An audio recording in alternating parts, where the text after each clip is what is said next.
20. 로스토프가 찔리찌뜨에 도착한 날은 제니소프에 관한 청혼을 위해서는 가장 나쁜 때였다. 그는 연미복을 입고 장군의 허가도 없이 찔리찌뜨에 와 있었기 때문에 직접 당직 장군한테 찾아갈 수도 없었고, 또 보리스가 애써 볼 생각이 있다 해도 로스토프가 도착한 이튿날부터 바삐 쏘다닐 수는 없었다. 그것은 이날 즉 6월 27일에 강화의 최초 조항이 조인되고 두 황제는 서로 훈장을 교환했기 때문이었다. 알렉산드로는 레지옹 드네르를 나폴레옹은 안드레이 제1급 훈장을 증정받았다. 또 이날 프랑스 근위 대대가 브레오 브라젠스키의 연대를 위해 만찬을 베풀기로 되어 있어 두 황제는 이 연회에 참석할 예정이었다. 로스토프는 보리스에 대해서 쑥스럽기도 하고 또 불유쾌하기도 하였으므로 야식 후에 보리스가 들여다보러 왔을 때 자는 채 하고 있었다. 그리고 이튿날도 보리스를 만나지 않으려고 아침 일찍 숙사를 나섰다. 연미복의 둥근 모자 차림으로 니콜라이는 프랑스인과 그 군복과 두 황제가 살고 있는 집을 바라보면서 시내를 서성거렸다. 광장에는 탁자가 가지런히 놓여져 연회의 준비가 되어 있었고 한 길에서는 종행으로 무수히 교차시켜 내건 노불 양국의 국기와 A와 N을 합쳐 짠 큼직한 글자가 보였다. 집집의 창가에도 역시 국기와 합쳐 짠 글자가 있었다. 보리스는 나를 도울 생각이 없고 나도 그 녀석에게 부탁하고 싶지 않다. 이건 많은 명백하다 하고 니콜라이는 생각했다. 우리 두 사람의 관계는 이것으로 끝나버린 것이다. 그러나 나는 제니소프를 위해서 할 수 있는 한의 일을 하지 않고 정 무엇보다도 먼저 편지를 황제에게 바치지 않고선 여기를 떠날 수 없다. 황제, 폐하께서는 여기에 계신다. 어느 틈에 또다시 알렉산드로 황제 숙소 쪽으로 다가가면서 로스토프는 생각했다. 이 집 곁에는 말이 몇 필 대기하고 있고 시종무관들이 모여 있었다. 분명 황제의 거동에 대한 채비인 모양이었다. 나는 지금 당장이라도 황제를 배할할 수 있을런지도 모른다 하고 로스토프는 생각했다. 만약 내가 직접 폐하께 서장을 올리고 전말을 여쭐 수가 있기만 하다면 좋으련만 나는 연미복을 입고 있었다고 해서 체포될까? 그럴 리가 없다. 폐하께서는 어느 쪽이 옳은가를 알아주실 것이다. 폐하께서는 모든 것을 알고 계신다.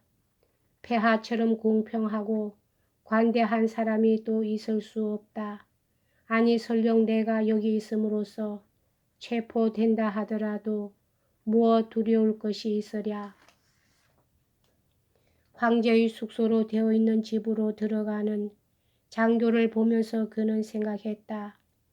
저기 저처럼 들어가지 않는가. 쳇 설마 어쩌려고. 들어가서 직접 폐하께 서장을 올리자. 드루베스 고이에겐 안 됐지만 그 녀석이 나를 이렇게 만들었으니까. 그리고 문득 자기로서도 이제까지 예기치 않았던 결의를 가지고 로스토프는 호주머니 속에서 편지를 만져보고 나서 곧장 황제 숙사로 걸어갔다. 오늘만은 꼭 아우스테를리츠 때처럼 좋은 기회를 놓치지 않겠다. 이제나 저제나 하고 황제를 만나기를 기다리면서 그때마다 심장으로 피가 몰려오는 것을 느끼면서 그는 생각했다.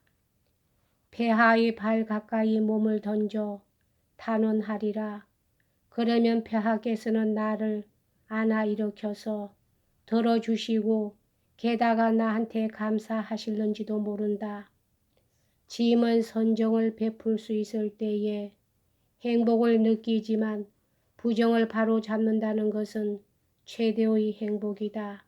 하고 로스토프는 황제께서 말씀하실 것 같은 말을 마음속으로 상상해 보았다. 그리고 의아스럽게 자기를 바라보는 사람들의 옆을 지나 황제 숙사의 현관 층층대를 향해 걸어갔다. 현관에서는 넓은 층층대가 곧장 위쪽으로 통해 있고 오른쪽에 닫혀진 문이 눈에 띄었다. 층층대 밑에는 지하실로 이르는 문이 있었다. 누구에게 면회이십니까? 하고 누군가가 물었다. 서장을 올리고자 합니다. 폐하께 청원이 있습니다. 니콜라이는 떨리는 목소리로 대답했다. 청원이라면 당직 장교에게로 가십시오. 이리 오십시오. 그는 아래로 통하는 문을 가리켰다. 그러나 아마 받아들여 지지는 않을 것입니다. 이 냉담한 목소리를 듣자마자 로스토프는 자기가 한 짓에 깜짝 놀랐다. 언제 어느 때 황제를 만날지 모른다는 생각은 그에게는 강한 매력이기도 하고 또 공포이기도 했다. 그는 지금이라도 달아날까 하고 생각했다. 그러나 그를 맞은 국내관이 당직 장교실의 문을 열어주었으므로 로스토프는 그 안으로 들어갔다. 키가 그리 크지 않은 살찐 30살가량의 사내가 흰 바지에 장화를 신고 방금 입은 듯한 무명 루바시카 차림으로 방 안에 서 있었다. 시종이 등 뒤에서 수가 놓인 비단의 훌륭한 새 바지 멜빵의 단추를 걸고 있었다. 로스토프는 어째선지 이 바지 멜빵의 주의가 끌렸다. 그 사나이는 옆방에 있는 누군가와 이야기하고 있었다. 몸매도 좋고 아름답고 청초한 미녀거든 하고 그 사나이는 말하고 있었으나 로스토프를 보자 말을 그치고 눈살을 찌푸렸다. 무슨 볼일이십니까? 청원입니까? 뭐야? 옆방에서 누군가가 물었다. 또 청원이니 한 사람 하고 바지 멜빵의 사나이가 대답했다. 나중에 하라고 얘기해 주게. 곧 외출하시니까 나가지 않으면 안 돼. 나중에 내일이야. 이미 늦었으니까. 로스토프는 돌아서서 나가려고 했지만 바지 멜빵의 사나이가 그를 불러 세웠다. 누구에게서입니까? 당신은 누굽니까? 제니소프 소령에게서입니다. 하고 로스토프는 대답했다. 당신은 누굽니까? 장교입니까? 중위 로스토프 백작입니다. 정말 대담하기도 하군. 부대를 거쳐서 정식으로 제출하시오. 자, 하여튼 나가시오. 나가시오. 그는 이렇게 말하고 시종이 내미는 제복을 입기 시작했다. 로스토프가 다시 복도로 나와서 보니 현관 청청대 위에는 벌써 많은 장교들이 대례복을 입고 서 있었다. 그는 그 옆을 지나가지 않으면 안 되었다. 그는 자기의 무모함을 저주했다. 언제 황제를 뵙게 될는지도 모를 그때 여러 사람들이 보는 앞에서 모욕을 당하고 영창으로 보내어진다고 생각하니 몸이 오싹해졌다. 그리고 자기 행위의 온당하지 않음을 똑똑히 자각하고 또한 후회하면서 로스토프는 눈을 떨어뜨리고 잔연한 망료들에게 둘러싸인 집 밖으로 슬며시 빠져나가려고 했다. 그러자 이때 귀에 익은 목소리가 그의 이름을 소리쳐 부르더니 누군가의 손이 그를 멈추게 하였다. 여보게, 자넨 연미복 차림으로 뭘 하고 있나? 하고 낮은 목소리로 누가 그에게 물었다. 그것은 이번 전투에서 유달리 황제의 총애를 받은 기병 장군으로 로스토프가 근무하고 있는 사단의 전임 사단장이었다. 로스토프는 놀라 변명을 하기 시작했다. 그러나 장군의 호인다운 농담 섞인 얼굴을 보자 그는 한 옆으로 물러서서 흥분된 목소리로 사정을 속속들이 털어놓고 장군 자신도 알고 있는 제니소프를 위해 도와줄 것을 간청했다. 로스토프의 말을 다 듣고 난 장군은 정색하며 고개를 설레설레 내저었다. 그 안 됐군. 그 씩씩한 사람이 정말 안 됐어. 좋아, 그 섯장을 나한테 주게. 로스토프가 막 섯장을 장군에게 건네주고 제니소프의 사건을 다 얘기하였을 때 박차가 달린 바쁜 구두 소리가 청청대에서 들려왔다. 장군은 그에게서 떨어져 현관 청청대 쪽으로 나아갔다. 황제의 망료들은 청청대에서 뛰어내려 말 쪽으로 다가갔다. 아우스테를리처 전투에서부터 널 옆에 붙어 다니던 조마사 에네가 황제의 말을 끌고 왔다. 그러자 계단을 따라 경쾌한 구두 소리가 들렸다. 로스토프는 곧 누구의 발소리인지 알아챘다. 그는 눈에 띄일 위험도 있고 호기심이 강한 몇 사람의 시민들과 함께 현관 청청대 바로 옆으로 가까이 갔다. 그리고 2년 만에 그지없이 존경하는 그 똑같은 용모, 얼굴, 시선, 걸음걸이를 숭고와 겸허가 일치된 표정을 보았다.